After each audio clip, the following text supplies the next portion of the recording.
Goo goo gaga. Please like and subscribe. Am I in the wrong here? I live in a really nice, luxury apartment community. In the past few months, many new tenants have moved in and I've noticed a trend. There are lower-income residents with a lot of kids. There are kids everywhere in this complex suddenly. Before, there were none. There are zero amenities for kids as this community was geared for working professionals with dogs. For the past month, before dinner, the screaming starts. They've taken to playing in the beds near my window where the air conditioner compressors are. They stand in the breezeway screaming, which I can hear clear as day in my bedroom. They've been playing in the dog park, that's mulch and rarely cleaned, with bare feet. They have been littering and leaving their toys all over the parking lot. Today, I found a group sitting on the power transformer, its underground supply. That's when I called the office, again. Basically was told they'd send the courtesy officer over and implied that I could hope for the best. I even made the suggestion to make designated areas for kids before someone gets hurt due to the kids' negligence. They said they'd pass it along to someone else, meaning in one ear and out the other. I should also mention that none of the kids even live in my building. Yuck. I want to move and I used to love this place. Now, it's not even quiet with noise-cancelling headphones. I cannot stand screaming kids for the sake of screaming. Am I overreacting? Am I being that neighbor? I just don't get it. Why are these random kids allowed to play in a parking lot, unsupervised like this in the first place? There's a huge park maybe 1/4 mile, or 0.4 kilometers, down the road too. For F's sake. It is time to move. Quote. Sitting on the power transformer. End quote. That sounds super dangerous. Maybe a call to the cops to report an unsupervised child near dangerous power transformers is in order. We lived in a similar complex. The biggest apartments were 2-bed with a den. There was a pool, but not a kiddie pool. We once went to the pool and we were sitting in the hot tub when a family came in with like 3 kids. And the parents let the kids go into the hot tub and proceed to try to climb all over the adults. When we first moved in, we went from having a single older lady for the first few months, who made next to no noise move out. And a family with at least 2 kids moved in above us. You could hear them rampaging through the apartment regularly right above our heads. We moved to the top floor. The building was attached to a 3-level garage. Your feelings are completely valid. I went through something similar at the last condo I lived in. Your home is your quiet relaxation safe area. No. No. Get out of there. You're not overreacting at all. I hate loud-ass kids. Oh my god. I would lose my shiz. I have been dealing with only one loud effing piece of shiz child who was never taught common courtesy. It does not know how to walk like a normal goddamn human. Every day that his shiz head father has him in a small 1-bedroom unit, the now 5-year-old shiz nugget tears all over the place as if it's training for a triathlon, slamming chairs into and away from the table, jumping, pounding, screaming, and rolling large wheel toys all over the floor. I've spoken to the cake hole super and the shiz head owner, but neither of them give a single F about anything except drinking and collecting money. I'd move if I could, but I can't. So I suffer, excessively. I have generalized anxiety disorder, so that makes it 100 times worse when the effing brat starts his shiz. Unfortunately, the majority of people are broke as F right now. But they are still reproducing. And there's a major housing crisis, which means 1- and 2-bedroom apartments are a steal for families right now. The same trend happened in my apartment complex. It was filled with lovely old people and childless couples a few years ago. When the pandemic hit, the old people died, and then all the families came rolling in 2 or 3 kids deep. Besides one child-free gay couple, My significant other and I, every other unit had kids. Manners and neighborly respect have gone completely out the window. It's their world now, and I try my best to just hide from it. Goo goo gaga. Went out on a date with a guy that kept asking what I would do if I had an accident. So this happened a month ago.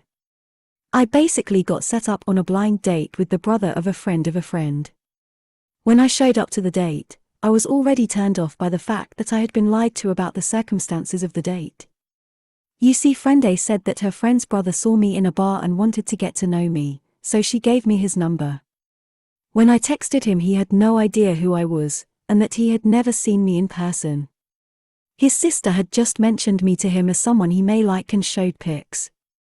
Maybe I'm being petty, but I just hate surprises like this. I didn't hold it against him though, and I still went on the date. During our dinner he mentioned having kids in the future. I flat out told him I wasn't interested in kids. I felt an obligation to tell him then, especially since he is 32 and I am 25. And I didn't know if he was the type of person to be in a time crunch to get married or start a family. And if he was thinking that a 25-year-old would be okay for fast-tracking things. I also told him I wasn't looking for marriage as soon as possible and wanted to take things slowly. He seemed to agree with all the reasons I said I didn't want kids. Lack of freedom, destroying my body, the possibility of having a kid with severe mental and physical health issues, the kid just turning out to be a terrible human, financial concerns, the earth being on fire, etc. He said he liked the idea of kids, but he was also concerned about the things I listed. He then asked what I'd do if I had an accident. So we're in a very public restaurant in the rural, red state South. Part of me wants to say, I'd get a retroactive solution yesterday, but to not be a complete ass, or draw negative attention. I just said I don't plan on having any. He dropped the kid talk after that. I stupidly agreed to go out with him again. We happened to be driving somewhere and we passed one of those crisis pregnancy billboards with which anyone in the South is familiar. I think I made some sort of comment and he asked again, what I would do if something like that happened to me. By this point I was like, what the F? And it made me feel like if I did decide to pursue a relationship with this man, he would try to baby trap me. Beside that, he kept trying to fast track a relationship, even though I told him about my bad past relationships and how I wanted to take things slowly. I broke things off after 2 weeks of talking and dating. I at least told him that I didn't want to date and that he should find someone else. He claimed he understood. But then he kept trying to text me. Especially manipulative shiz like, I miss you. Which especially pissed me off given the amount of times a guy had broken up with me in the shiftiest ways like ghosting and cheating. I could have done that. And I guess I should have been an ass, and just ghosted, but I was trying to be an adult. I agree. He definitely would have tried to baby trap you. You're smart to take it slowly. And take it from someone much older than you. In 5 years you won't hesitate to shut down such an asinine inquiry by telling him that you would be taking the next bus straight to Planned Parenthood. This 100%. I have had to ghost people before because they did not take no for an answer. At that point, it isn't ghosting or being a cake hole. It's being firm about your boundaries. I tell every single woman who is dating to make their boundaries their religion, because there are so many disgusting predatory people who love pushing boundaries. And I also tell them not to be afraid of being rude to creeps like this one. When you're nice to creeps, you give them an opportunity. When you're rude, you give yourself an out. OP, you'll dodge an entire nuclear missile if you ghost this mother effer. You learned a lesson here in never going on date number 2 with a guy like this. Get back in the saddle and find someone better to date. There will be someone out there for you. Sometimes it just takes time to find them.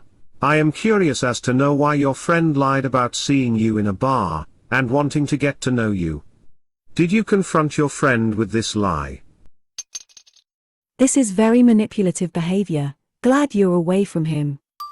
Here is a comment I've heard before, love. Getting pregnant is an accident, giving birth is not. You did the right thing. No regrets. Move on. Don't be shy and block his number. I'm glad you followed your intuition. 1. I sincerely hope you did not have sex with this man. He is a walking red flag factory and I hate him. 2. I hope you block his number. 3. See number 1. Dude says, but what would you do if you had an accident? I'd say, I'll give you one guess. What do you think I would do? Dude asks, keep it. I say, nope. Wrong answer. Multiple red flags. Well done for sticking to your principles, and for trying to be an adult about it all. It couldn't have been easy. Goo goo gaga. This child-free woman on Tik's account got suspended. I was on the Bird app. All this woman did was post a video on Tik of being a 35-year-old, single, child-free woman who slept in and woke up at noon, made an espresso and sat in her living room listening to Adele. Mind you, her kitchen and living room is beautiful, her house seemed beautiful from what I could see. Someone put the video on the Bird app with a caption that said this is so grim. A lot of people on the Bird app were defending her. But some people took it upon themselves to get her account on Tik suspended. She made a new account and made a video explaining the previous video and her background essentially. People were really got mad at that, as if she actually said anything bad about being a parent. It sounds like a bunch of people who hate their kids, and hate that a woman reminded them they are more than an incubator. Grim. What's grim is having multiple kids because you have no interests or personal identity. And nothing in common with your spouse. Grim is shuttling those kids around to multiple, often conflicting activities from a young age. So they can have a good school resume and later on get into a good college, hopefully on some sort of sports scholarship. And their body is wrecked by 20. Because the reality is you can't afford to pay their college. Grim is then on a Saturday evening sitting in some restaurant after shuttling those kids around to these activities. Husband and wife not talking to each other or looking at each other. Playing with their phones while the kids bicker and cause a ruckus for everyone else to deal with. That's grim. The parents on Tik have no backbone. And they are so fragile when it comes to a child-free person. It's a bunch of Karens who envy the free time that child-free people have. If they regret their choice, they can just say that. That would mean they have to actually own up to their poorly thought-out life choices that they lack the strength to face head-on. They won't ever admit it. They'll pretend their life is wonderful while hating on everyone else. What was the reasoning that the ones who shall not be mentioned gave for Tik to suspend her account? It doesn't matter. If your account gets enough reports, they'll suspend it, and wait until you contact them to actually look into it. I don't know, but feeling threatened seems to work as justification for those who commit real crimes. Given what we're seeing in high-profile court cases as of late. Being happy without children seems to piss the ones who shall not be mentioned off even more than actually criticizing them directly. I think they like the attention of having a fight, but being completely ignored triggers a lot of them. They're envious. That's exactly what it is. They're absolutely envious. It got taken down. She literally just sat on the couch with a coffee? With Adele playing? What a bunch of wet socks. Right? And the people on the Bird app are so mad that she made the video. There was nothing even inflammatory in it, they're just mad she's able to enjoy a peaceful Sunday.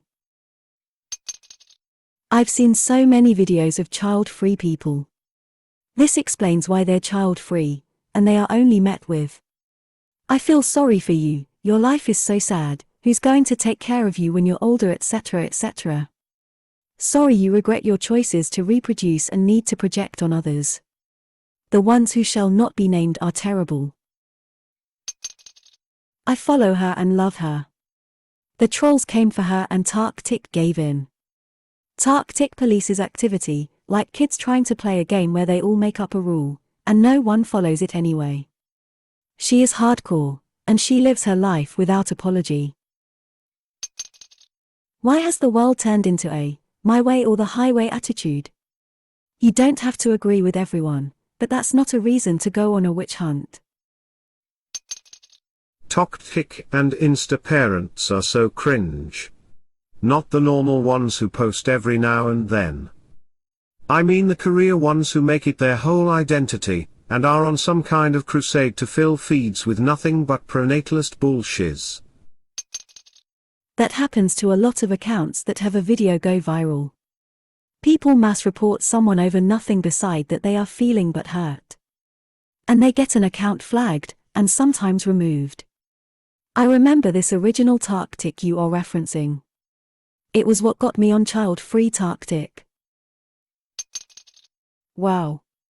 Another reason to despise the ones who shall not be named. Give me all your money and the internet is all mine. Please like and subscribe.